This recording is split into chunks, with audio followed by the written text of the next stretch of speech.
तो गाइस आज की इस वीडियो में हम पढ़ने वाले हैं OSI सिक्योरिटी आर्किटेक्चर। ये आपकी नेटवर्क सिक्योरिटी का एक इंपॉर्टेंट टॉपिक है जिसे आज हम कंप्लीट कवर करेंगे। तो वीडियो के अंत तक बने रहना क्योंकि ये आपके एग्जाम के लिए भी काफ़ी इंपॉर्टेंट है। अब देखो गाइस, जब भी हम इंटरनेट पर डेटा भेजते हैं तो हमें ये इंश्योर करना होता है कि डेटा सेफ रहे और उसे चोरी या कोई चेंज ना कर सके। एंड गाइस, इसी प्रॉब्लम को सॉल्व करने के लिए OSI सिक्योरिटी आर्किटेक्चर यूज की जाती है। तो आई होप गाइस आपको इतना समझ में आ गया होगा। अब बात करते हैं अपने एग्जाम पॉइंट ऑफ व्यू से एक डेफिनेशन की। OSI security architecture is a model that define security attack, security services and security mechanism use to protect data in network communication. अब गाइस सिंपल लैंग्वेज में बोले तो OSI सिक्योरिटी आर्किटेक्चर एक framework या model है जो बताता है कि नेटवर्क में डेटा को सिक्योर रखने के लिए किन अटैक से बचाना है, कौन कौन सी सिक्योरिटी सर्विस यूज होती हैं और उन सर्विसेज को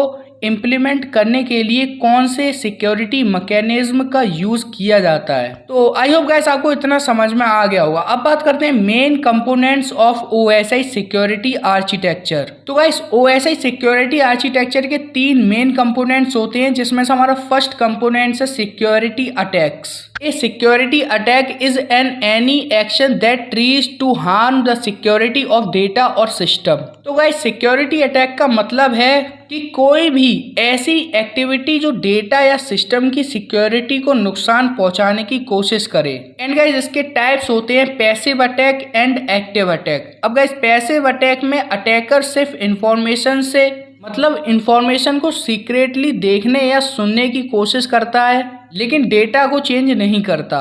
एंड गाइस एक्टिव अटैक में अटैकर डेटा को मॉडिफाई करता है, डिलीट करता है या फेक डेटा भेजता है। तो गाइस हमारा सेकंड कंपोनेंट है सिक्योरिटी सर्विस।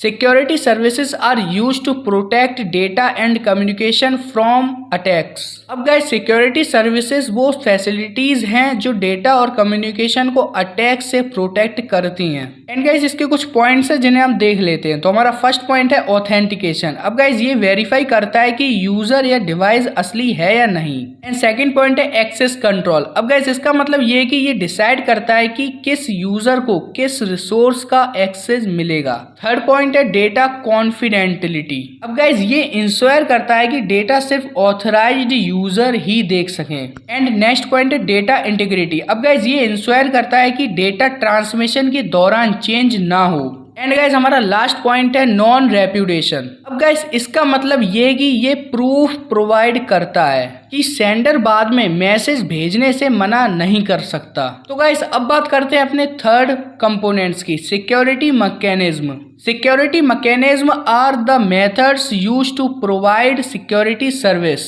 अब बेसिकली गाइस इसका मतलब ये है कि सिक्योरिटी मैकेनिज्म वो टेक्निक्स या टूल्स होते हैं जो सिक्योरिटी सर्विसेज को इम्प्लीमेंट करते हैं। तो गाइस इसके भी कुछ पॉइंट्स हैं जिन्हें हम देख लेते हैं। हमारा फर्स्ट पॉइंट है encryption, converts data into coded form. अब गाइस इंक्रिप्शन डेटा को नॉर्मल टेक्स्ट से सीक्रेटली कोडेड टेक्स्ट में कन्वर्ट कर देता है ताकि कोई दूसरा उसे पढ़ ना सके। अब गाइस हमारा सेकंड पॉइंट है digital signature, confirms identity and integrity of message. And guys इसका मतलब ये है कि ये सेंडर की आइडेंटिटी वेरीफाई करता है और बताता है कि मैसेज चेंज नहीं हुआ है। अब आता है guys next point, access control mechanism. अब गाइस ये सिर्फ ऑथराइज्ड यूजर को ही सिस्टम का एक्सेस देता है। एंड गाइस नेक्स्ट पॉइंट है हमारा ऑथेंटिकेशन एक्सचेंज। अब गाइस ये कम्युनिकेशन के दौरान दोनों यूजर की आइडेंटिटी वेरीफाई करता है। अब गाइस हमारा लास्ट पॉइंट है राउटिंग कंट्रोल। अब गाइस ये डेटा को सिक्योर नेटवर्क रोड से भेजने में हेल्प करता है। तो दोस्तों